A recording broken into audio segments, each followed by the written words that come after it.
Alô, amigos, eu cumprimento a todos. Estamos iniciando o nosso canal Panorama Jurídico. Este canal tem por finalidade comentar e levar notícias a todos vocês, estudantes e profissionais da área do direito, dos últimos acontecimentos jurídicos verificados neste país. Nós vamos dar ênfase aos fatos e, partindo daí, vamos encontrar o direito. Não vamos fazer o que acontece com muitas sentenças emanadas do Poder Judiciário em todas as instâncias, que sai de cima para baixo, ou seja, joga-se o direito por sobre um fato, sobre a cabeça de alguém, que vai até para a cadeia. Felizmente, esta é a realidade que se vive no nosso Poder Judiciário, que é um Poder Judiciário paternalista para as classes dominantes e minguado para os necessitados, para os pobres, para os desvalidos. Como diriam os juristas antigamente, para os pretos, pobres e putas. Mas um exemplo disso nós temos patente. O julgamento pelo Supremo Tribunal Federal é embargos de declaração, que não modifica a sentença, que tirou esse julgamento o tempo de serviço anterior a 1994, data do Plano Real, de muitos aposentados que teria direito a uma complementação de aposentadoria e até valores atrasados não pagos. Eu considero isso o maior erro judiciário brasileiro de todos os tempos, porque isso desfavorece uma classe que trabalhou 20, 30, 40 anos e que fica sem uma complementação de aposentadoria para chegar, poucos deles, a um minguado teto que alcança 7 mil e poucos reais. Coisas da justiça brasileira, justiça imperial ainda. A justiça tem a sua herança, a herança do reino, a herança das casas de cassação, a herança das ordenações afonsinas, filipinas e manuelinas emandadas do Reino de Portugal. E aí tivemos julgamentos como os da Inconfidência Mineira e tantos outros, exemplo patente dessa devassa, que eu digo até moral, a Lava Jato, aquele conluio verificado entre o juiz Sérgio Moro, que hoje não se sabe por que é senador, e o procurador da Lava Jato, Deltan Dallagnol, que foi eleito o deputado federal mais bem votado do Paraná, mas evidentemente não tinha moralidade alguma para chegar ao Congresso Nacional e foi evidentemente, por motivos justos, cassado o seu mandato. E o do Sérgio Moro deveria ter sido também. Sérgio Moro forjou domicílio eleitoral em São Paulo, ele e sua mulher, Rosângela Moro, casal bem unido, né? Mas o Sérgio Moro viu que não tinha, o tribunal não aceitou, ele migrou para o Paraná e foi eleito senador. Enquanto Rosângela Moro ficou nas mesmas condições dele, sem domicílio eleitoral em São Paulo, domicílio fajuto, como se fala por aí, um domicílio fictício, e ninguém arguiu, segundo o ministro Alexandre de Moraes. Agora eu me pergunto, qual o papel do Ministério Público Eleitoral do Brasil? Não é denunciar as irregularidades e os crimes eleitorais? Porventura, forjar domicílio eleitoral não é crime? E por aí se vão. Esse Brasil é interessante. Eu costumo usar uma figura que, em muitos casos, nós temos a fotocópia da cópia mal copiada. Quem inventou esse negócio de domicílio, de migrar, sem nenhuma consistência para estabelecer residência ou atividade qualquer que gerasse um domicílio, notadamente domicílio eleitoral, foi o ex-presidente José Sarney, que em 1989 foi terminado o seu péssimo governo, foi o pior presidente de todos os tempos. Sarney é tão cara de pau que ele ocupou todos os cargos desta república. Vereador no Maranhão, deputado estadual no Maranhão, isso reiteradas vezes. Deputado federal, senador, presidente do Congresso Nacional.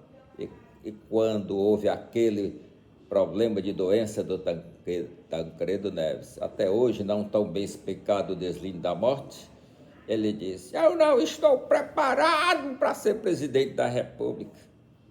Ele, que teve todas as qualificações políticas, não estava preparado.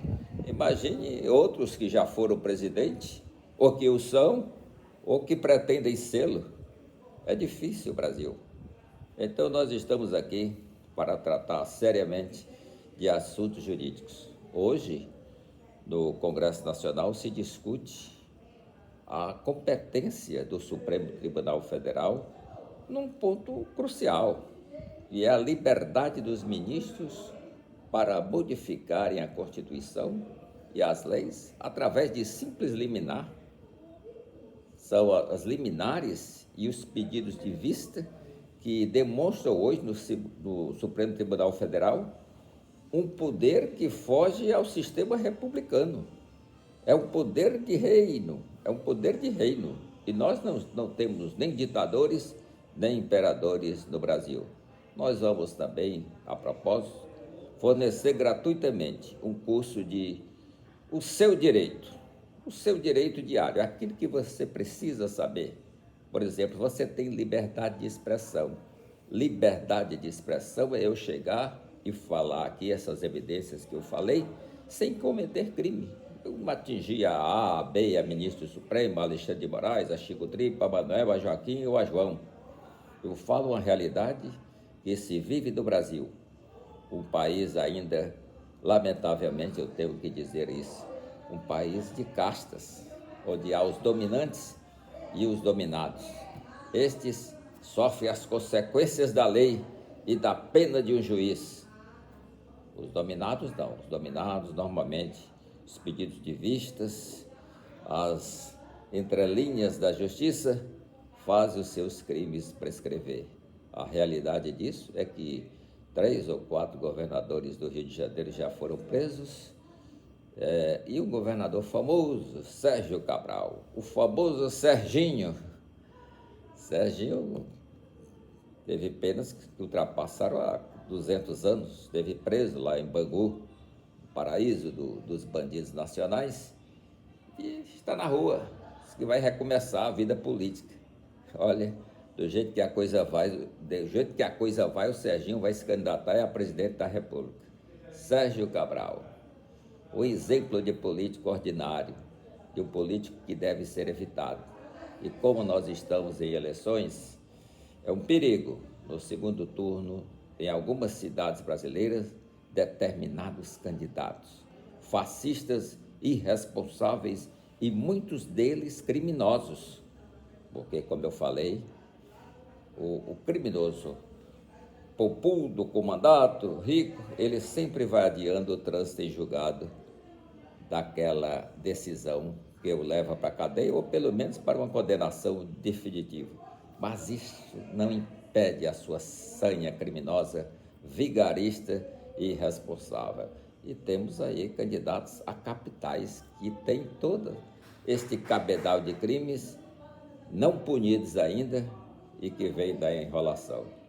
Teve um, a propósito, em Belém do Pará, que numa comissão do Congresso Nacional, Comissão de Segurança Pública, ele como deputado federal, disse: eu matei 30 e mataria muito mais.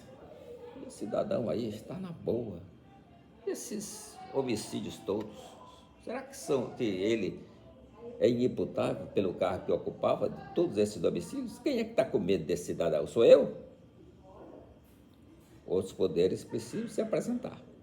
E os poderes precisam mostrar que estamos numa república, coisa de todos, inclusive a lei para todos, sem disputa para ver quem falseia a lei, quem fica impune.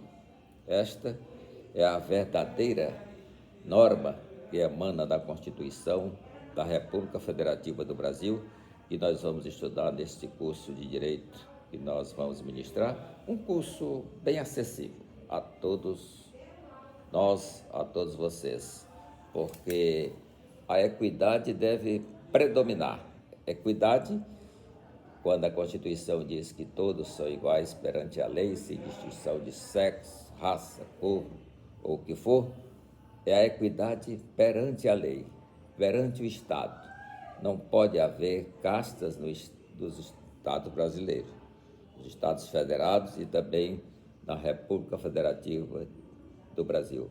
Boa tarde, e na semana nós vamos dar uma aula para a semana do nosso curso de Direito, aquilo que você, como consumidor, vai precisar dia a dia. Um exemplo patente, em supermercados, lojas e vários estabelecimentos públicos e privados, a preferência para idosos de 80, acima de 80 e os acima de 60 também.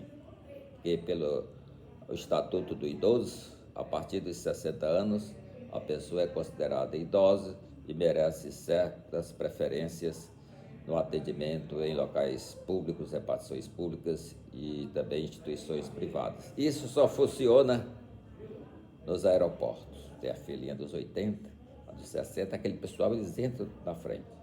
Não funciona em supermercados, em estacionamentos públicos, em shopping centers e onde quer que seja, porque o brasileiro não é cumpridor de lei.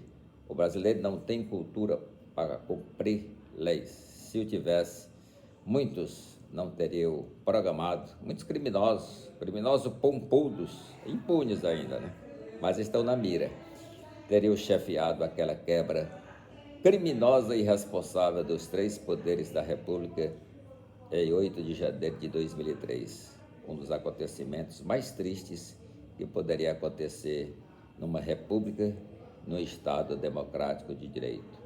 Então, esse é o nosso panorama jurídico de hoje, e na semana nós vamos começar com o nosso curso, O Direito de Todo Dia. Tudo aqui é dado de improviso, nesses meus 50 anos de experiência, mas tudo que eu falo tem fundamentos legais na Constituição Federal e das leis desse país, porque nesse país, queira ou não queira, alguns donos do poder, é livre a manifestação do pensamento, sendo vedado o anonimato. Artigo 5º, inciso 4º da Constituição Federal e também o artigo 220 da Constituição da República Federativa do Brasil, que trata da plena liberdade de imprensa. Eu sou advogado, jornalista e radialista e não tenho medo de falar para público algum. Até a próxima.